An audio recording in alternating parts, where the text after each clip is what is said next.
નમસ્કાર દર્શક મિત્રો, ગુજરાતમાં 2027માં ચૂંટણી આવી રહી છે. તેને જોતા આમ આદમી પાર્ટી દ્વારા ગુજરાત જોડો જનસભાનું આયોજન થઈ રહ્યું છે, ત્યારે કોંગ્રેસ દ્વારા જન આક્રોશ રેલીનું આયોજન થયું છે. જેમાં પહેલા તબક્કાની આ જન આક્રોશ યાત્રા પૂર્ણ થઈ ચૂકી છે અને હાલમાં બીજા તબક્કાની જન આક્રોશ યાત્રા હાલમાં કોંગ્રેસ દ્વારા ચાલી રહી છે. ત્યારે આ જન આક્રોશ યાત્રા છોટા ઉદેપુરમાં પહોંચી હતી. ત્યારે છોટા ઉદેપુરની અંદર જે કોંગ્રેસના એક નેતા છે તેમને ભારતીય જનતા પાર્ટી અને આમ આદમી પાર્ટી ઉપર ગંભીર આરોપો લગાવ્યા હતા.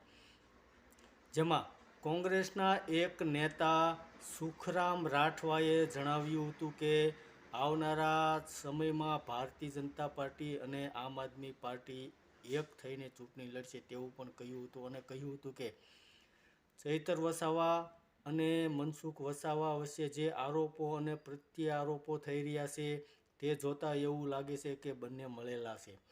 કારણ કે ચૈતર વસાવા ભારતીય જનતા પાર્ટીમાં ભળી જાય તો નવાય નહીં અને ચૈતર વસાવા ગુજરાતના ઉપમુખ્યમંત્રી બનવા માગે છે તેવા પણ ગંભીર આરોપો સુખરામ રાઠવાએ લગાવ્યા હતા.